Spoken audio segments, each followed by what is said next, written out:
Hi everyone, thanks for joining me. Thanks for everyone who subscribed since last time. I really appreciate you guys hitting that subscribe and that like button.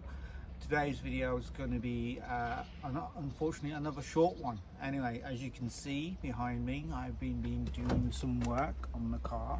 It's almost complete, but once it is complete, I will show you completely all the way around the car. There's a few bits at the rear that I need to finish off, and there's a bit of body work, some sanding to be done before I can wrap the final bits on the car. I just have to remove a little bit of rust in the common places on the E46s. So once that's been sorted, I'll be able to wrap it and get it done. Anyway, in today's video, I will be recapping some of the work I've done on my previous video. I completely forgot to record the sound of the induction. You'll be able to hear what the induction sound is now like. Go and set up that I've done. You can see this how I did it, how I actually put it together in my previous video. There was a bit of fabrication to be done, which was basically I had to cut this pipe down. This is a Y pipe that I found on eBay. It was a couple of quid. I think it was about £5.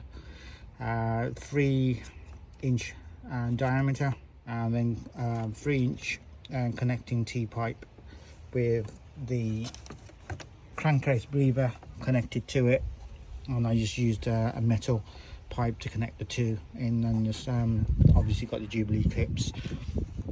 And down here, the cold air intake pipe is a 90-degree bend 3-inch intercooler pipe, which I've used, and just heat wrapped it at the initial stage. You're taking in denser air to begin with, so by the time it gets to the intercooler, it's even more denser. So the other thing, obviously from my other video, I've done another extra cold air intake, which is down there, which connects to obviously the front bumper, which I need to glue that in. So that's going to be glued in yet, so I've got to do that. And obviously you got the main air intake from the front, which is missing at the moment because it's in the car. So I'll need to put that back on as well. You can get, for the main air intake, you can get these scoops from eBay, and they will just help the airflow, greater airflow go in, so you get better range of cooling, and also you get better cool air going to your air filters. So in here is a bit of a mess. I've been stripping it out, as you can see, making it into a proper kind of track car, or doomsday car as I like to call it. So if the apocalypse ever happened, this will be the car that run around in. But unfortunately, I don't know how I'm going to put my kids in here, because I've only got one seat and I've got no back seats now, so I don't know whether it would be an ideal doomsday car. I'm going to let this run. It's currently on 247,028 miles, quite a high mileage, and yet I've got the madness of trying to get 500 brake horsepower out of this engine, knowing that it's like been to the moon. So it's mad. I'm probably mad as well. I'll catch you guys. I'm just going to let this run for the temperature this warm up before I can, you know, take it above like 2000 RPM. Always make sure, guys, that when you get in your car, before you start scraping it on the road, that it's properly warmed up. Water temperature is halfway at least, and obviously the oil temperature obviously lags behind the water temperature, so it would have to be halfway, and then give it another couple of minutes for the oil temperature to catch up with it. This is one of the things that would be quite useful, is to have an oil temperature gauge in the car, so you know exactly when you are up to temperature and you can floor it. Well, this is the sound of it not being warmed up yet. Hey, a bit of a exhaust noise for you with the twin cone setup. To me it sounds louder. I'm just going to quickly go around and see where the temperature is at. So I did come out earlier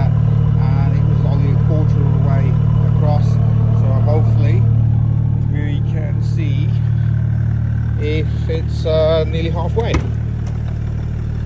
Okay, let's have a look. Okay, it's almost halfway. I think it's been idling for a good 25 to 30 minutes. I think that's safe enough. Temps should be up, should be safe. So I'm gonna give it a blitz, and let's see. It's low. God, it's low. So you have a little blast. Ooh.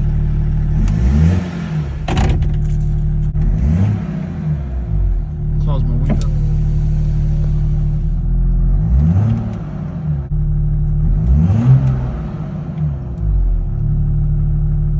That was 2.5. Oh, that was a big one. You could feel it boosting there. That was 3,200. So listen to the induction from the outside.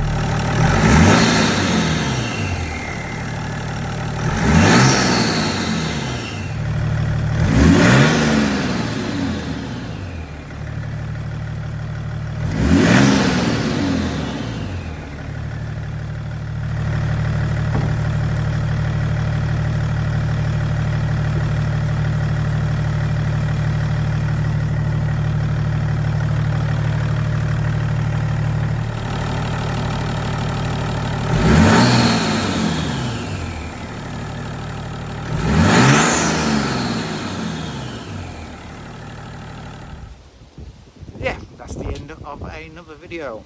I hope you enjoyed the induction. I hope you enjoyed the twin filters and a bit of the exhaust.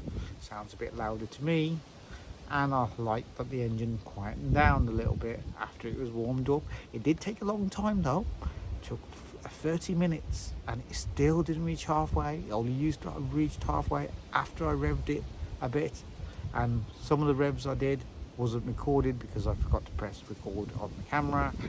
Silly me, but life goes on, and I hope the apocalypse doesn't happen because I really want to use this car on the track. 500 brake horsepower is a real possibility, and hopefully it'll reach there soon once it's back on the road, and so I'll be able to do a data log and record that and share that with you, and it will be a milestone for this car. The last milestone was 400, so this time it's going to be 500. Obviously it's a diesel, so you know you're not going to have ridiculous brake horsepower figures if you're going to, unless you're going to spend really a huge amounts of money, time, effort, sweat, blood, tears, whatever you want to call it, investment into the car. It's been such an old car it is. For me, it's a workhorse which I'm trying to make into a racehorse. Take it out and try out, inject it full of steroids, see what happens. Hopefully the engine still won't blow up, or the turbo won't blow up, and everything will be fine. I'll be intact, won't be on fire, which is a good thing, otherwise I'll be in hell. But I don't think I'll be going there anytime soon. But you never know, things could change. I might turn into a bad guy, but no, hopefully not. I'm driving diesel, so, but I am driving a BMW, so maybe I am classified as a bad guy. Maybe. Anyway, off subject. Yeah, I hope to see you all again soon, and smash that subscribe button and give me a thumbs up. Thanks for tuning in. See you next time. Peace out.